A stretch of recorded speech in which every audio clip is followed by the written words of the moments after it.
Okay, so we are live. Let's start. Hello, welcome to today's session. My name is Afsana Rahman, and I will be conducting this session.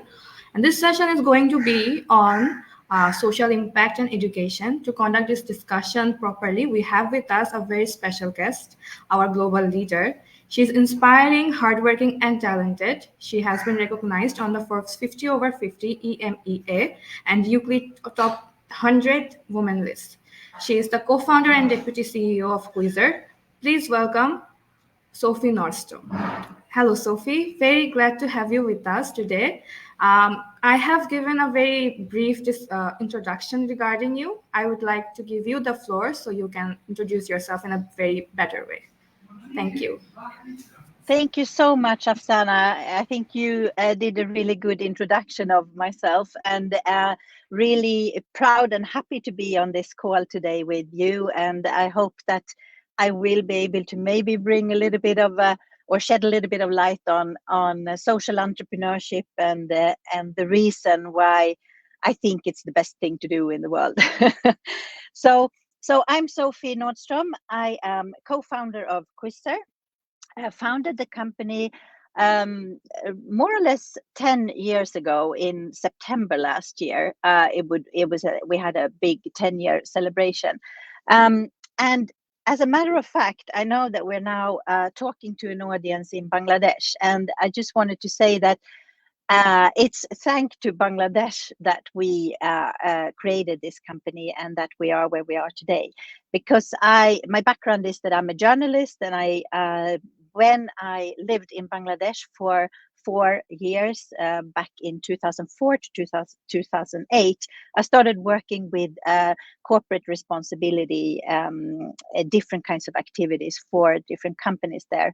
And the whole idea with Quizzer actually comes from living there, working there, and seeing a need for, you could say, engaging trainings for workers on their rights, but also on safety, etc., in the RMG sector in Bangladesh, but also the need of something that is scalable and measurable. So that's the whole sort of background of why Quizzer came to birth 10 years ago.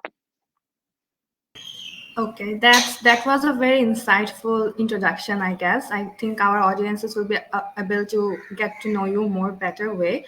But I would like to ask you some questions. So the first question, we will delve into your introduction a bit more. We will get to know you a bit more. So the first question is, what initially sparked your personal interest in social impact and making knowledge accessible to all? Yes, that's a really good question, actually. Maybe I can tell a little story about when I was in Bangladesh then. I got an assignment to go to factories to follow up on how companies that were sourcing in Bangladesh and that were present in Bangladesh jointly with their suppliers, how they had started working with their code of conducts, i.e. The requirements on what kinds of you could say responsibilities that an employer in Bangladesh would have regarding its employees, and also when it comes to, for example, the environment and health and safety and so on. So I did follow-ups in factories to see what had happened since this particular company then had not only implemented a code of conduct with their suppliers, but also started to working actively with their suppliers to make sure that all these requirements were met. And now we're talking about maternity leave in Bangladesh. And in Bangladesh, according to law, women have, it might have changed now, but women have a really, really good maternity leave if you compare to, for example, other countries in the world like the US. And what companies then, they were, despite the fact that there's a lot of young women working in the RMG sector in Bangladesh, there were very few taking maternity leave. So they started working with their supplier on this. And the outcome of it all was that not only were there many women, young women taking maternity leave, but then also returning to work and being very sort of pleased and trusting their employer. But it was also good for the factory, who got these experienced people to stay with them. So the turnover of employees was much lower. And it was good for the brand that was sourcing from the factory, because they could then see that, okay, this factory is abiding to the law. So it was sort of a win-win-win. And that sparked my interest of working with social enterprises and working with the social questions, but in a sort of business framing. And I thought it was really interesting to see how business can drive positive change on an individual level for, the sort of grassroots people on the ground. And that really sparked my interest. And it was there and then that I started thinking, how could we scale this kind of impact that is actually driven by the system that is existing in the world, rather than changing the system. So that was my sort of background story of why I did this. I have another little story that I would like to share as well, that sort of talks about the scalability of things. So a little bit down the line, I was fortunate to do films for one of the companies sourcing in Bangladesh, one of the largest companies sourcing in Bangladesh, on workers' rights as well. And the background of that was that this company had engaged a theater group to travel around to factories to perform theater around workers' rights. And obviously, you all know that, I mean, stage, dancing, music, and theater is a big thing in Bangladesh. Everyone loves it, right? But it wasn't really scalable. How many theater groups do you need to travel around to, let's say, around 300 suppliers? And how long will it take? So being able to do films instead, and then putting them into a digital context, and that's what Quizzer is about. Having engaging training materials and putting it into a digital context makes it scalable. So I think that was also one thing that triggered me to do something that can be scalable, and not only then for Bangladesh, but for the whole world, so that we now have a goal, or a mission. We're on a mission to empower 100 million people by 2030 by knowledge that makes sense for them in regards of human rights, in regards of safety and health, etc. And I think, the scalability is a real trigger here too.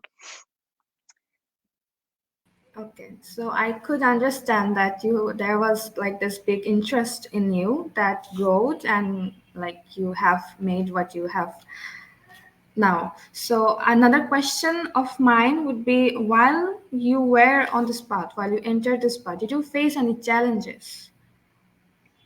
As an entrepreneur, that is, or yeah.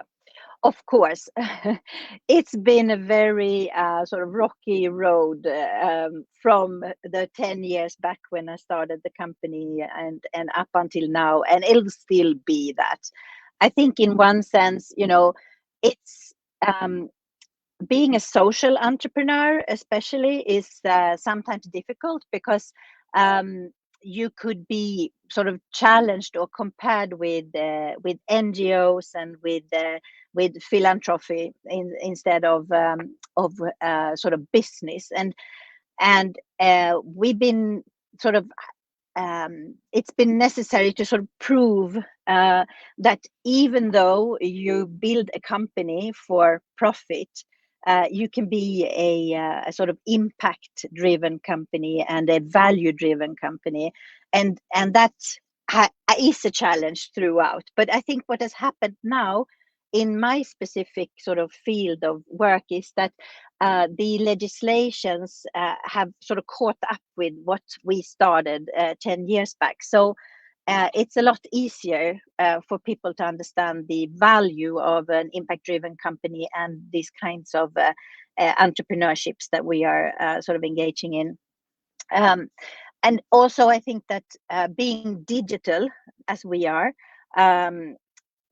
we were a bit premature also in that aspect 10 years back. It was the most common way of conducting trainings in factories for workers and middle managers and managers was on site, face to face. and everyone said that, oh no, you can't replace that with digital. But I think that actually the pandemic sort of accelerated the understanding of the need, and the effect of using digital tools, and how they can actually reach even though you might not be able to be there. So these are challenges in regards of our sort of solution, or the product that we offer. And then of course, as an entrepreneur, there's a lot of challenges, being finding financing for your company to be able to scale. It's not easy, especially not if you're a startup in the impact space. If you know, the drive is more like on creating impact, it means that we are not the regular SaaS company, the regular service as a provider company. So it's not easy to find investors that understands, you know, the scope of this type of business. Okay, Does so that I really answer? hope. Okay, okay. Yeah. So I really hope that these challenges that you were facing or are facing right now, like, eradicates really quickly, because we have seen how impactful you have been and your company has been in the social entrepreneurship sector. So my question right now will go into a bit deep into the way you have mentioned about digitalizing your services, I guess. So my question right now would be, how does Quasar's approach challenge traditional methods of education in the context of human rights and social sustainability? Yes, I like that question. It's a real question, obviously. And you can, I mean, there are many ways of providing education to people across the world on human rights, obviously. What we do in our approach is that we always work with engaging and relatable content. And I think that's a key thing here, because when it comes to, let's say labor rights then, or any kinds of human rights, it's not a very understandable and maybe not even interesting topic for the individual, because it's hard to understand, right? And very often you're quite far from maybe exercising those rights or having access to your rights. So it becomes also a bit like, I don't even understand what this is, because it's not my reality.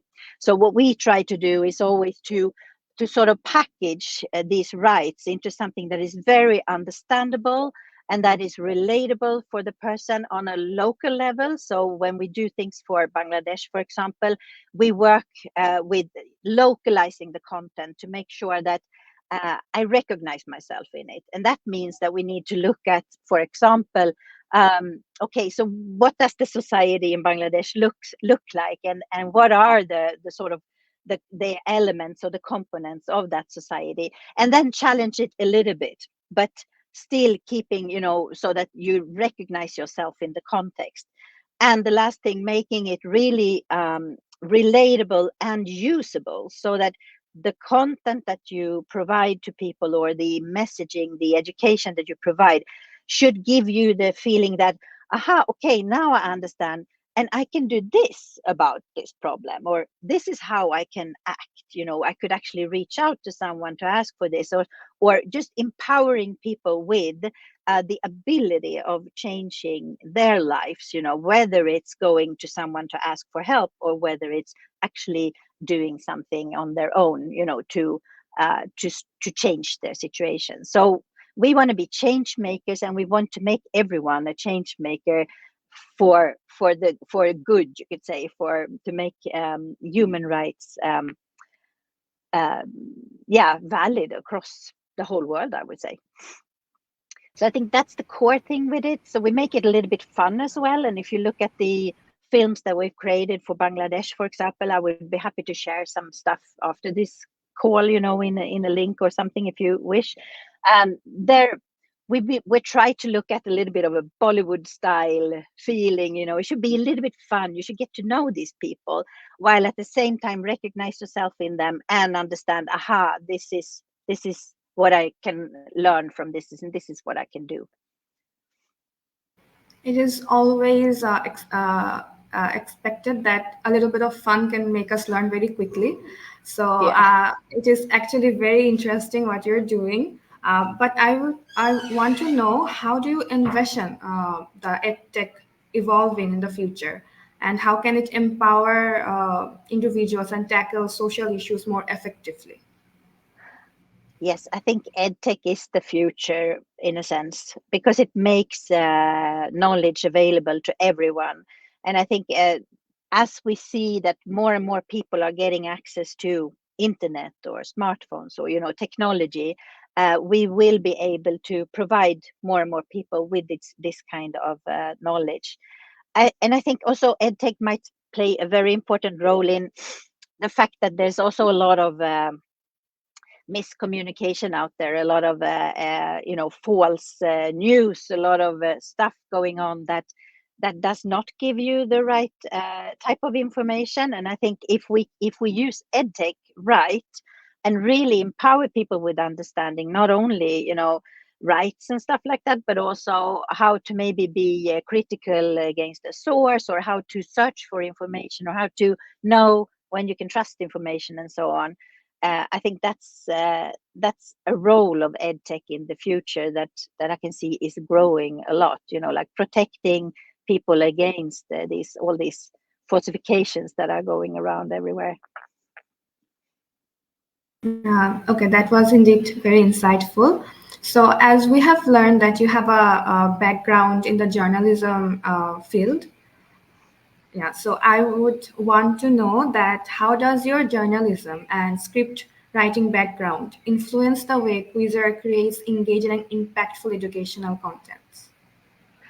Yes, so I think when I was a journalist for some 25 years, and I focused a lot on documentary reportage. So what I really loved was, meeting the real person, not the famous person or not the president, but the person on the ground.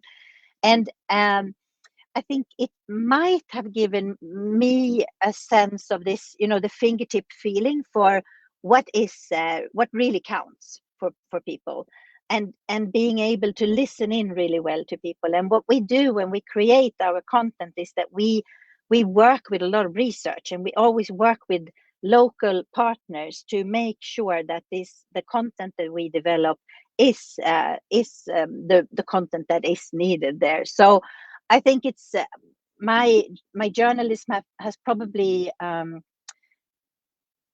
sort of added that stamp on everything that we do. We make sure that it's made for the person on the ground with a bottom up approach, and I think that's always sort of visible in everything we do.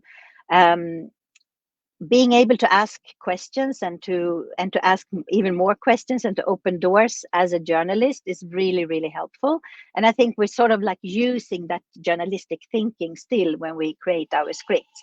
Obviously the scripts are about rights and responsibilities, and the content itself is a bit boring, so you really need to add that little flavor of, okay, so Afsana here, she's you know whatever it is, you sort of build this characters that makes it interesting as well.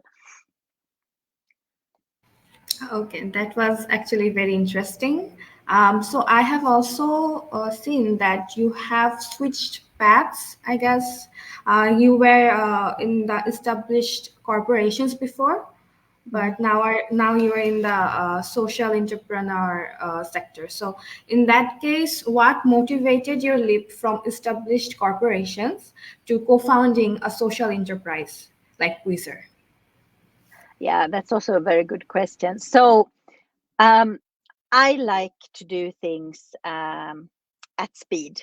I don't want things to take too long because I think we need to do things right now and not in a couple of years' time. And I think working on my own with a great team, we can keep a pace that not many big organizations can.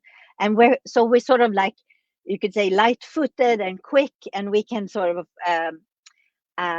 what we do is that we analyze the situation in the world, and that's maybe also a little bit the journalistic side of it all, understanding, okay, there's a huge problem when it comes to, for example, forced labor that is growing in the world, child labor, etc. So when we see these trends, there's a need for us here. We can be quite quick, and we also see that with the companies that we work with today, which are corporations from, you know, some of the top 10 Fortune 100s to other companies that are really driving and leading this social responsibility field as well, alongside with the environmental.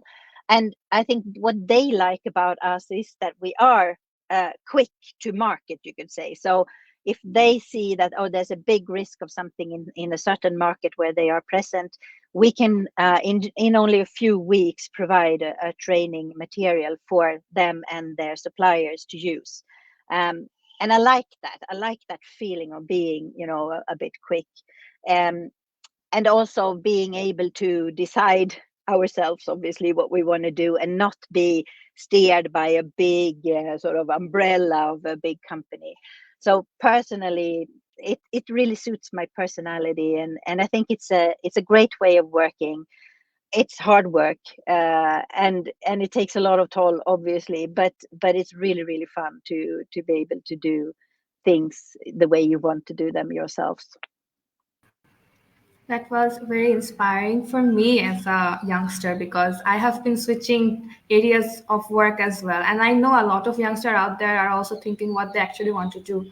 To see Mhm. someone as influential and impactful as you, while you have been in the successful corporation, but now you're doing your own thing because it goes with your personality. It actually, it's a source of motivation for us. So thank you very much for sharing that with us.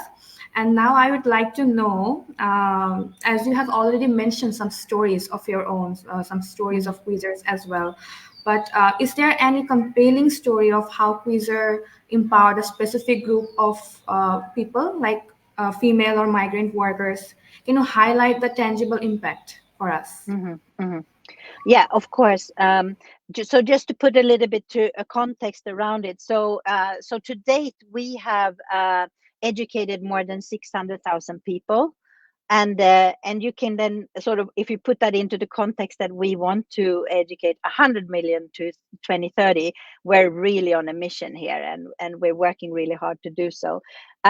We've been in Bangladesh since 2015 with different kinds of programs and working with different companies that are producing, especially RMG, obviously, you know, the garments there. And we are focusing in Bangladesh on, for example, social dialogue at the workplace, or, you know, like workers' voice, empowering people to understand what they should do if they want to maybe raise a complaint or come with a suggestion at the workplace, and how they can make their workplace a better place to work together, you know, together with the management and together with their peers, etc. And we also work on gender equality programs, and there we work in a you could say a collaboration with not only the brands that are sourcing in Bangladesh, but also with deep impact organizations that are experts on that specific field. And I think that's where I would want to sort of like highlight that the fact when someone takes the training and they understand that I'm actually being subject to some sort of abuse here from, let's say, maybe the middle management in the factory. I didn't really understand that before. Now I do understand that it's not okay that this manager is maybe approaching me with suggestions, or, you know, like maybe just friendly, you know, holding my shoulders while I'm working, but, you know, stuff like that. So when we are able to empower people, and especially then women, but also men, on these topics, it's that's where the impact sort of happens, when you see that little change in a person where they can act on what they are doing.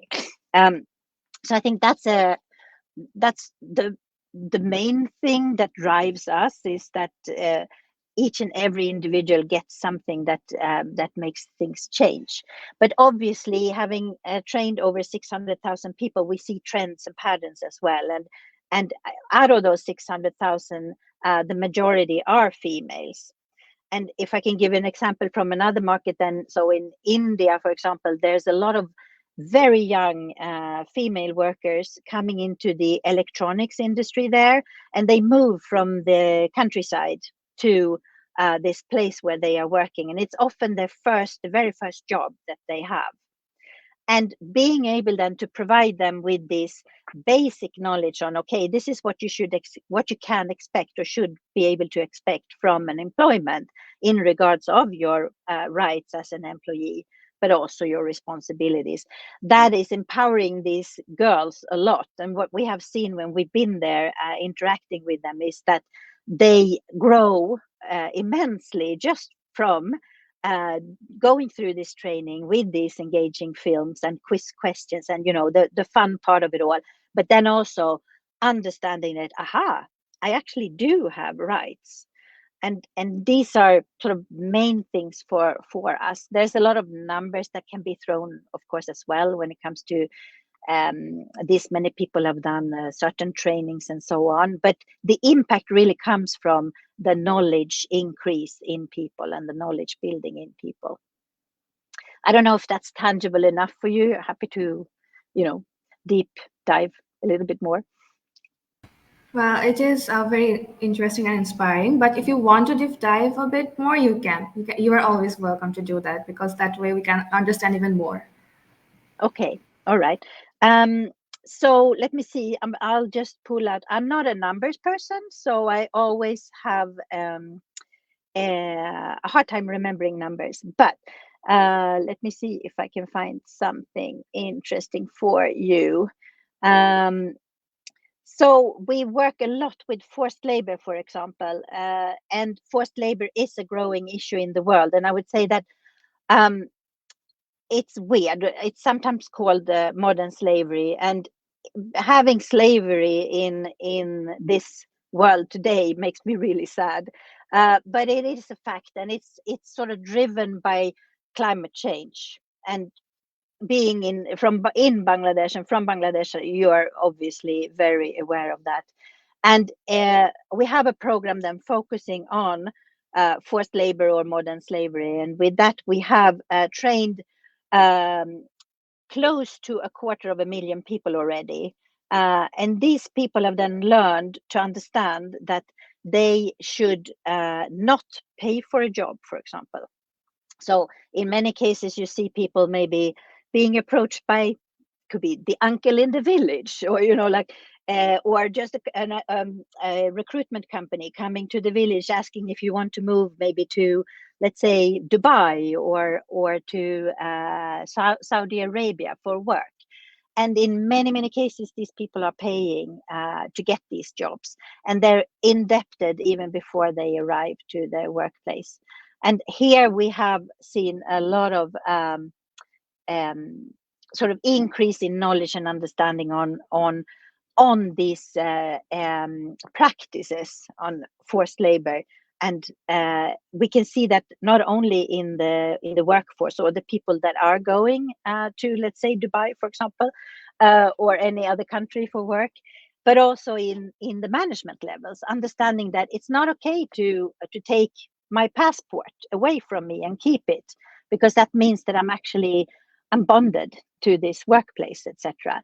And these are very important topics that I think is necessary to sort of bring up. And just to give a context, when I lived in Bangladesh and I sometimes went on a flight to that region, the Gulf region, the flights were almost always full with migrant workers. Every time I flew, it was the same thing. So, I mean, there are massive amounts of people going abroad to try to make a better living for themselves and their families, and just sort of empower them to not become slaves, but actually have what do you say, benefits from doing this. I think is one of the key things that we're doing. It is actually sad to see modern slavery in today's world because it is a past that we have already, somehow went through, and it's very upsetting because a lot of people don't know actually about what their rights are as a Yeah. worker or employer labor. So for me, it is very interesting and very inspiring, and I really love the work you are doing. And a lot of people through Quizzer and through you has been educated about their rights, and I think in the long run this will help them a lot. So as someone like me who is very motivated by the work of Quizzer, I would like to ask you, is there any advice that you would offer to individuals or to organizations which are seeking to, create a positive impact or positive change through social innovation, just like you did or Quizzer did? Yes. I think the most important thing is to listen to your heart, and to actually try to make a decision on what you want to do based on what feels good inside. Because if it feels good inside, you will most likely success with what you're doing, because it's such a drive, right? Um, and and I think that for the whole Quizzer team that is now, we're now, if you count the whole tech team that we have, we would be around 50 people now across the world. And the whole team, they're all driven by that, I feel good about the work I do. And I think if you compare, then you asked me before about working at large corporations. Of course, you can feel good about that too. But if you can find that little spark in yourself that makes sense and that really does something to improve things, I think that's the sort of the core thing that you should look for when and if you start an enterprise, a social enterprise. And maybe look close to yourself, because very often, we know things that are closer to ourselves. And for me, obviously, you could say that, well, I mean, right now I'm based in Sweden, and I'm sort of born in Sweden, so the global scene is not necessarily close. But I think the years that I spent abroad, not only in Bangladesh but also in Indonesia and Turkey, etc., really gave me that I feel like a global citizen.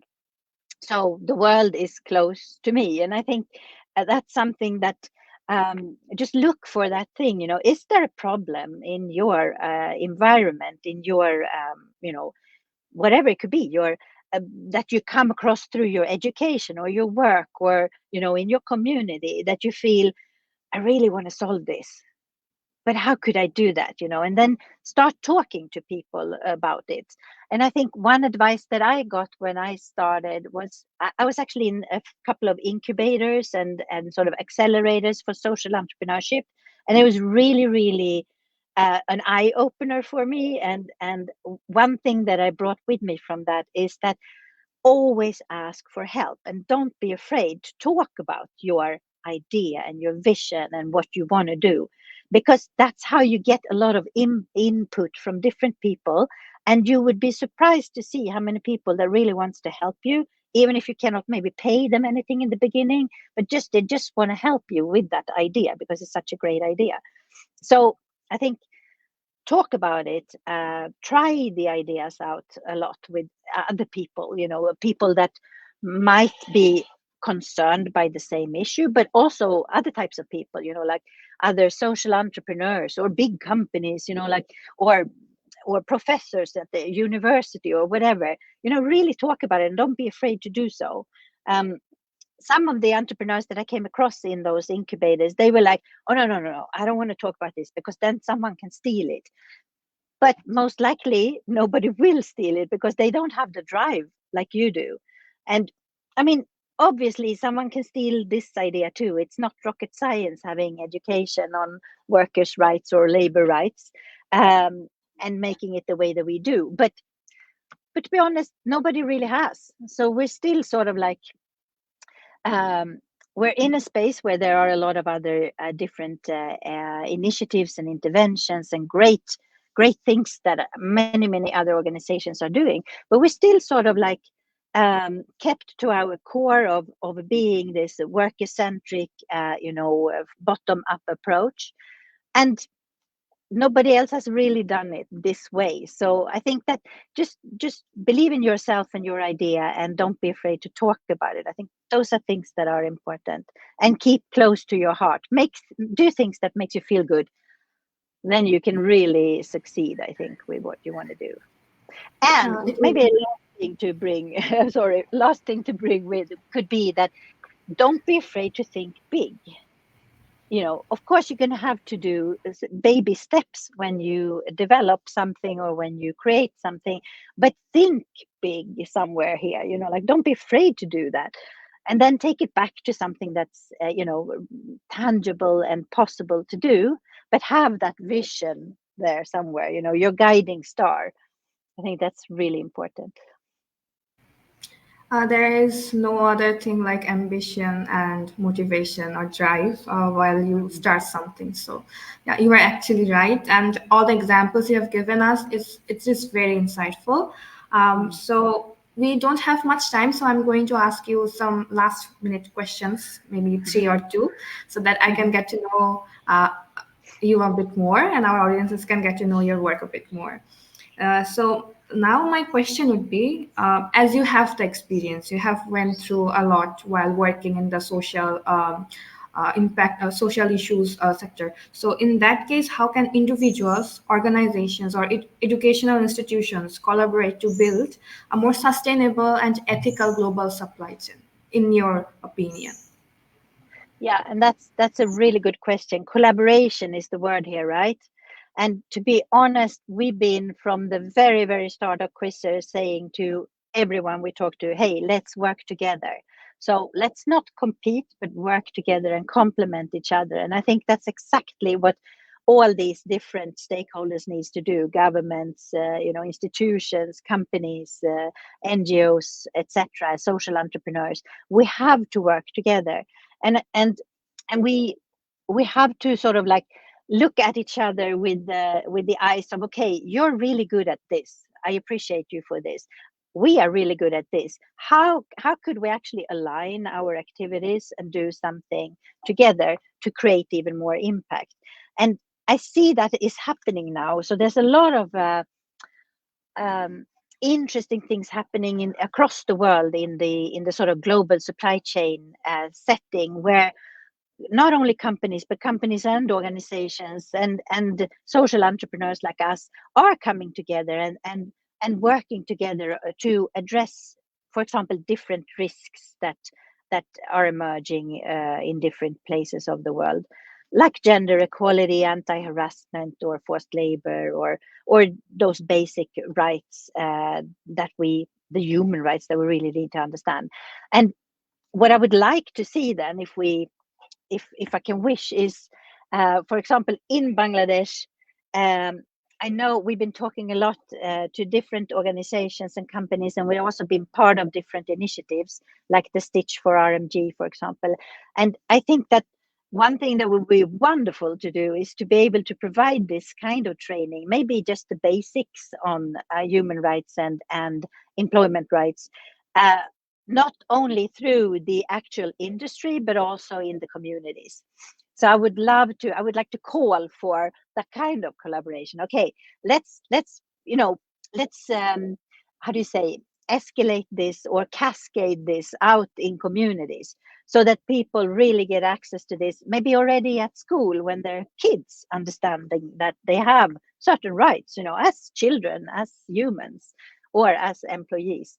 So that's something that I would like to see even more of, and it would also help me and everyone in our company with our goal of reaching 100 million people, because obviously there's a lot of people in Bangladesh, there's a lot of people that could make use of this kind of knowledge, and we would love to make our trainings accessible in communities.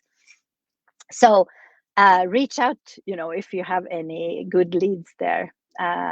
We've done a few things. We were at the women's cafe in one of the industrial areas, where women could engage with our trainings outside of work, and they really liked it. And I mean, we could do something similar to that.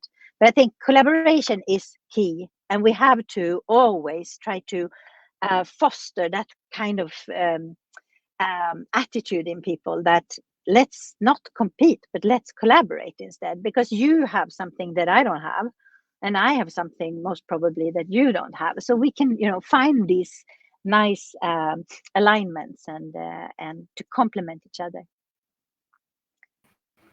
Exactly. If we collaborate more often, then I think a lot of our problems will actually be solved. So thank you Yeah. for the answer. It was actually very meaningful. So now I would like to talk about how you were recognized on Forbes 50 over 50 um, EMEA list, and also the Euclid Top 100 Women in Social Entrepreneur Enterprise list. So in that case, can you share your thoughts about what it means to be recognized on such a influential spot?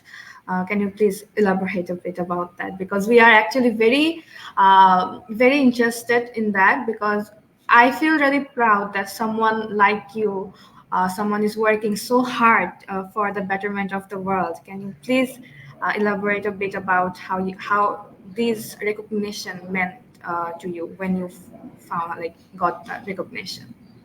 Yes, thank you. Yeah, so first of all, the Forbes 50 over 50. Obviously, I sort of got in because of my age. So that was the first, I think, the first thing that counted in how they found me.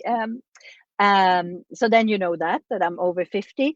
But anyhow, it's and I actually thought it was a spam when I got that email from Forbes. I was asking my teammates, do you think this is maybe like a phishing mail or a spam or something like that?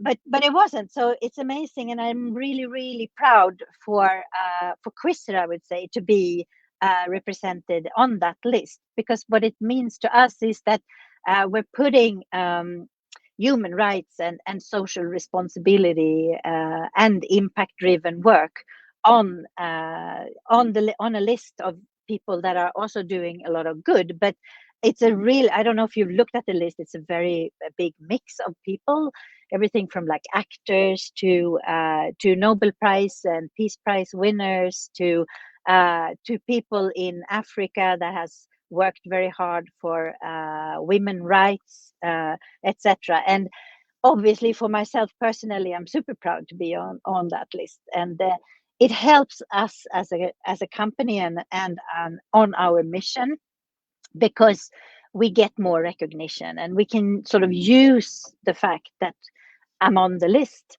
to sort of open up more conversations. So it's a bit of a validation of the work that we've done so far, and all the hard work that everyone in the team is putting into it. Um, the Euclid list was top 100 women in Europe for social enterprise. Also, of course, a great honor to be on that list as well.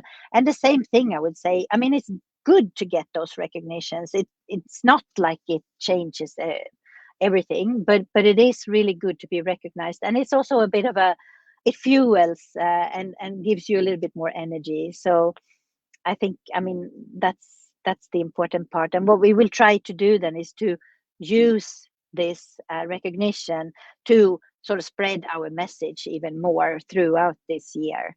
So I'm actually going to this ceremony, or a conference for a few days next week with the other 50 over 50s, but also the 30 under 30s. So I want to mention that they have that list as well for people that are under 30. So that's maybe where, I don't know your age, but the maybe some of the audience listening to this could aim for, like being on that list of the 30 under 30, and those are obviously the coming stars, I would say. Thank you for sharing your thoughts and what it meant to you. So, as you have mentioned, you're over 50, but you don't look over 50 at all, honestly. You still look the joyful person you are. And it's amazing that you have achieved so much. And I hope that you achieve even more in the future. And the mission that Quasar has, I hope it gets fulfilled and you can envision even more from now on. So, the last question of today's session would be, What advice would you like to give to other women over 50 who are looking to make a difference in their communities or the world at large? That's a good question too. I think that advice would go not only for women over 50, but in general. But okay, so maybe if we look at women that are a little bit older, we are often then past having maybe raised families and maybe a little bit past the career drive that many people might have when they're more like in their 30s and so on. So I think it's a good time to start something new, and it's never too late to sort of like look at yourself and the situation you're in and think about, is this what I want to do maybe for the rest of my working life, or do I want to do something else? And I think, you know, the age being over 50, it's a great time to change things and to change direction. And I'm really happy that I did that myself. I think it was a really good choice. Uh, I have a lot more time than what I would have if I was a young woman with maybe a family and a career at the same time. So it's possible to do it when you're over 50. So I would sort of like call for everyone over 50 to look at, you know, is there something else you can do to make this world a better place? And actually listen to a friend of mine last night that I met, who also lived in Bangladesh, and we're very close since then. She told me a story about uh, what is the role of they were asking some um, professionals about what's the actual role of a woman past, you know, the age of a family, career, etc., and so on. And they had looked at a certain kind of whale where, you know, the old whale, female whales, their role was to sort of really take care of the young people and inspire them to, of the young whales, I would say that, and inspire them to become, you know, really great whales. And I think maybe that's also a role of being a little bit older, that I would really, I'm really happy for this call, because what I want to do is inspire the generations, the younger generations, to do things that really, you know, is here in their hearts. And I think that's maybe the main thing, no matter if you're young or old. Thank you so much. There is no doubt that you have been an inspiring person for me throughout this conversation, and I'm very glad that I got to talk to you. Just like me, I think many other youngsters like me would be very inspired by what you have shared today, because we are at this point of life, maybe people who have like recently graduated, we are like still looking for what we actually want to do in life. So in that case, I think this conversation will be very insightful, because it has been insightful for me. I have been very motivated to, you know, do better in life. So thank you very much for this session, for joining with us. And I am wishing you all the best. I'm wishing Quizar all the best. Maybe we can connect again in the future and talk about something that Quizar has done recently. Thank you so much for having being with us, and wish you a very good luck with your journey. Thank you so much, and thank you so much for having me. And I'm very, very happy that you reached out and that I got the opportunity of meeting you, and hopefully maybe inspiring some people to You do have. things in the future. Thank you so much. Thank you. Thank you. Bye bye. Bye.